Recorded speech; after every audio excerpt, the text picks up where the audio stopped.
Hello everyone, welcome back to CKC Study Point. I hope you all are doing well. So guys, आज के इस video में discuss करेंगे that's question related to structure analysis and the topic that is very important related to three hinge parabolic arch. Most of the question asked by the university based on this topic. चलिए start करते हैं आज का question. बहुत अच्छा question है जो कि आप लोग की डिमांड पर ही क्वेश्चन बनाया जा रहा है. The question is a three hinge parabolic arch of span 20 metre and the rise of 5 metre. हमारे पास क्या है, थ्री हिंज पैराबोलिक आर्च होता है. देखो जनरली हमारे पास डिफरेंट टाइप के आर्चेस होते हैं, like three hinge arches, two hinge arches and linear arches, जो कि आपके सिलेबस में we just discussed only three hinge arches. Three hinge arches जो होता है आपका डिटर्मिनेट स्ट्रक्चर होता है with degree of static indeterminacy 0 होती है. But if I talk about in case of two hinge parabolic arch, two hinge parabolic arch is a indeterminate structure. वहाँ पर डिग्री ऑफ इंडिटर्मिनेसी 1 होती है. तो कन्फ्यूज़न में क्रिएट मत कर लेना, क्योंकि कभी कभी क्वेश्चन आपका डिफरेंशिएट पूछ लेता है for the 2 marks. What is the difference between two hinge arch and three hinge arch, right? And after that the important thing is given in this question. This particular arch is subjected to a triangular intensity varying from 15 kilonewton at the abutment to 0 at the crown. Right, देखो abutment ये वाला portion होता है, यहाँ पर उसकी जो magnitude है वो कितना है, that is 15 kilo Newton. This one is the crown of the arch. तो यहाँ पर इसकी वैल्यू कितनी है, 0 kilo newton per metre.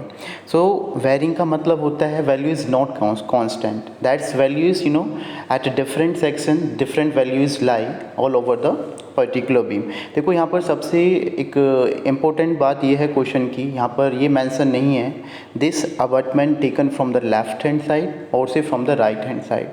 So that's your choice, you can consider from the left hand side और राइट हैंड साइड. तो कोशिश करना कि लेफ्ट हैंड साइड, क्योंकि अबटमेंट बोला है तो स्टार्टिंग वाले पोर्शन की कहीं ना कहीं वो बात कर रहा है, तो हम लेफ्ट हैंड साइड को मोस्टली कंसिडर करेंगे. But most of the question this thing is mention, don't worry about it, right? And after that question पूछा है find out the resultant reaction at support, and after that most important thing by asked by the question, determine the maximum value of bending moment. और उसके लिए कोई section given नहीं है, इसलिए ये इंपॉर्टेंट बन जाता है. क्या पूछा है, मैक्सिमम बेंडिंग मोमेंट, उसके लिए कोई पर्टिकुलर सेक्शन. देखो एक तो क्वेश्चन में क्या होता है, find out the value of maximum bending moment at this particular section. So section given होता है, but in this question firstly we find out the section and after that on that section we find out the value of maximum bending moment. So that's why this question is very important for you, right? So now we proceed towards the solution of this question. Diagram आप देख सकते हो. देखो सबसे पहले मैं यही कोशिश आप लोग की भी होनी चाहिए, whenever you read out the language of this question, after that you try to draw the figure of that particular question. If you draw the figure from yourself, so that means around 20 to 30% work of that question is completed during that time, right? So in this particular question, this is the A, this is portion B, this is the span that is equals to 20 meter, this is the rise of the question that is 5 meter, and you can see over here this is the variation form. At this point, at this abutment, this value is equals to 15 kilonewton per meter. At this point this value is equals to 0 kilonewton per meter.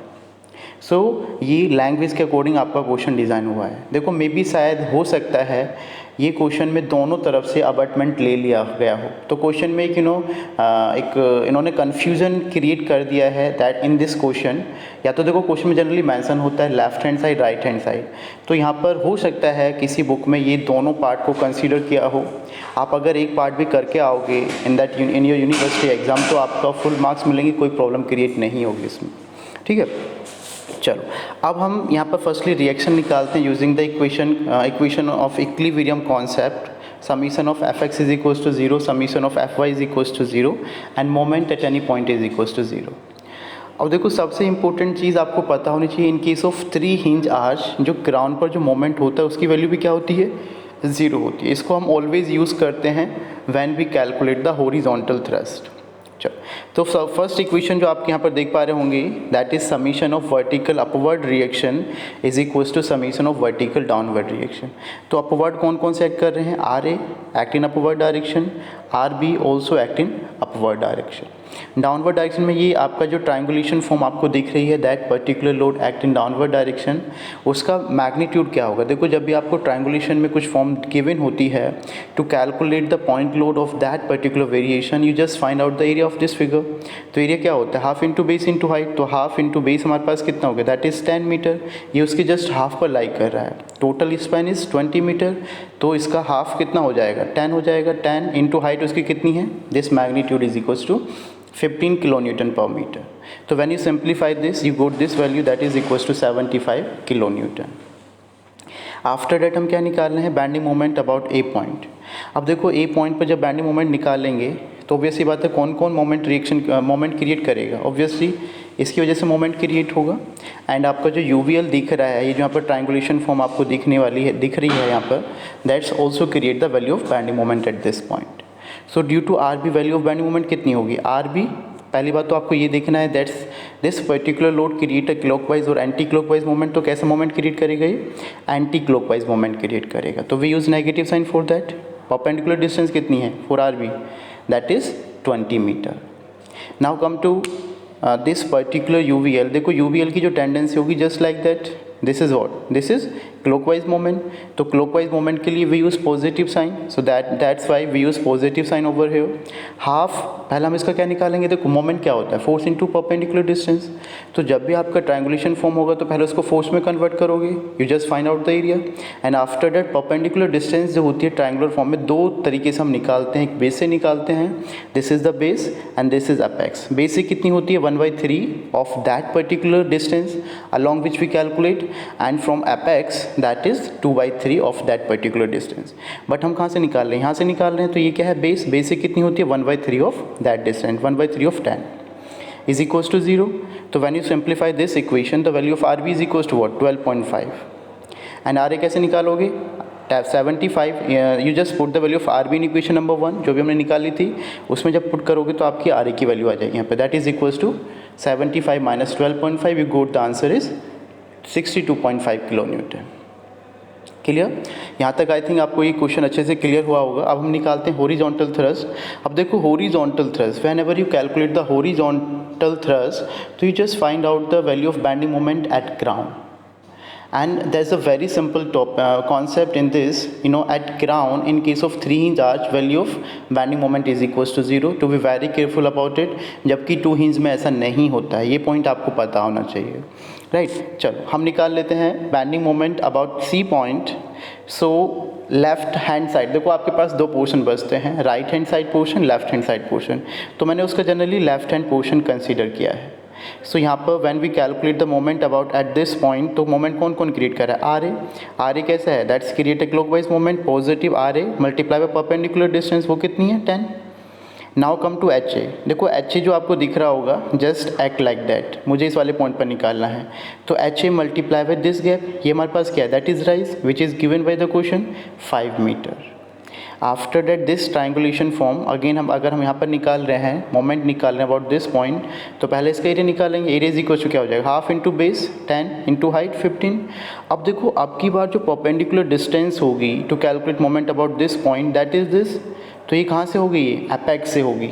And you know very well whenever you find out the centroidal gap in case of from apex in case of triangle, तो कितनी होती है 2/3 of that gap, 2/3 of 10 हो जाएगा। तो when you simplify this you got the value of H is equals to 25 metre, right. So till that point you calculate the first part of the question. अब secondly क्या पूछा है, find out the value of maximum bending moment. देखो ये थोड़ा सा critical point है यहाँ पर। जब तक देखो अगर सेक्शन होता है तो we can easily calculate the value of bending moment, but at this point section is not given for you, इसलिए यहाँ पर थोड़ा सा डिफ़िकल्टी लेवल अराइज हो जाता है इस क्वेश्चन का। ये पॉइंट आपको समझना है अच्छे से।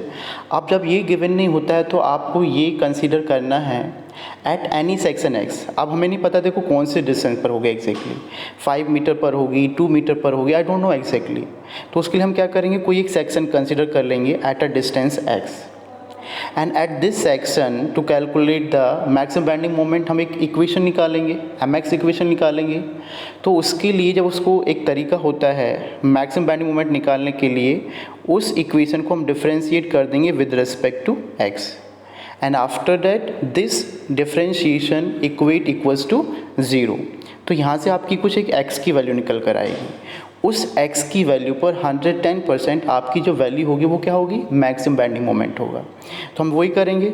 अब देखो उसके लिए अब जब हम जो आपको ट्रायंगुलेशन फॉर्म है, मैंने सपोज सेक्शन लिया एट ए डिस्टेंस x, तो देखो यहाँ तो हमें पता है इसका मैग्नीट्यूड यहाँ पर कितना है, दैट इज़ 15, यहाँ पर कितना है 0, बट यहाँ पर नहीं पता है मुझे, तो यहाँ पर मैंने इसको क्या कंसिडर कर लिया, यहाँ पर मैंने उसको h कंसिडर कर लिया। अब h कैसे कैलकुलेट करेंगे, तो h के लिए हम सेम ट्रायंगुलर प्रॉपर्टी यूज़ करेंगे। 15 डिवाइड बाई टोटल कितना है 10, 15 डिवाइड बाई टोटल 10। अगर मैं h की बात करूँ तो ये मैंने x माना हुआ है, ये वाली हाइट कितनी है h, अपॉन ये वाली डिस्टेंस कितनी बचेगी, टोटल में से x माइनस कर दो, h अपॉन 10 माइनस एक्स।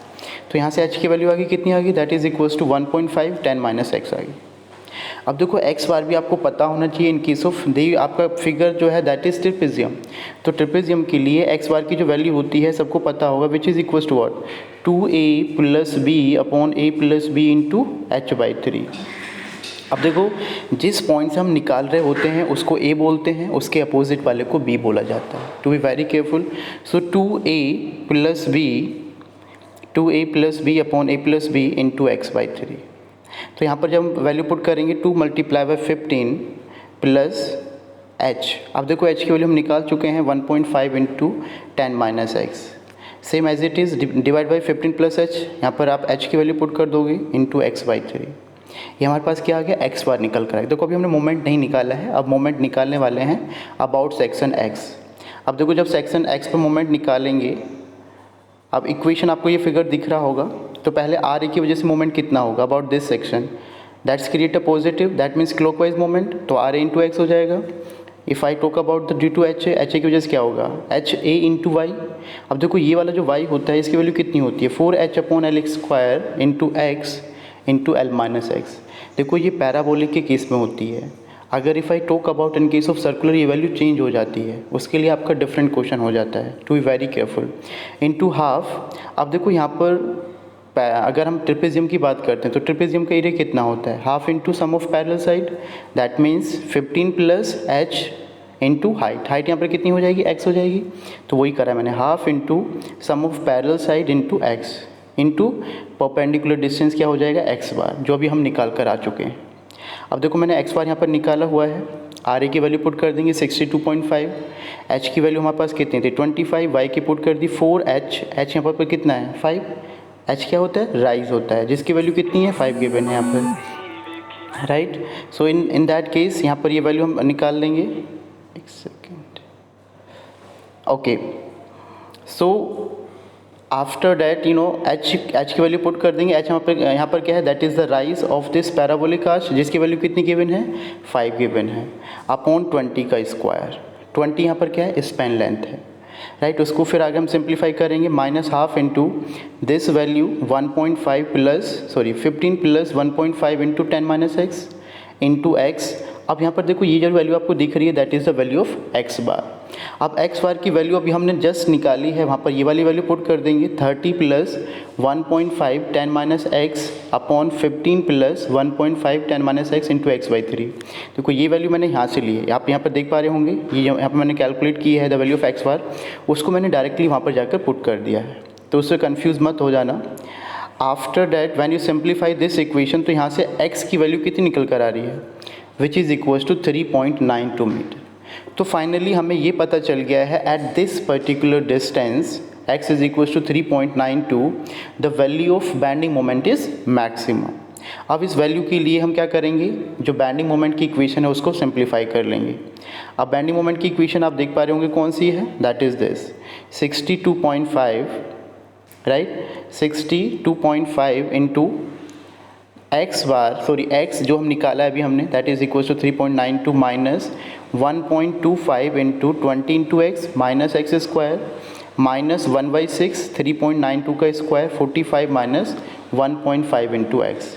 तो यहाँ पर जो इक्वेशन थी, इस वाली इक्वेशन हमने x की वैल्यू को पुट कर दिया है, and after that you simplify this equation, तो यू गोट दिस वैल्यू। तो जो यहाँ पर बेंडिंग मोमेंट की इक्वेशन, जो मैक्सिमम बेंडिंग मोमेंट क्रिएट होगा in this particular question, that is 66.019 kilo newton metre. So this one is the complete solution of this question.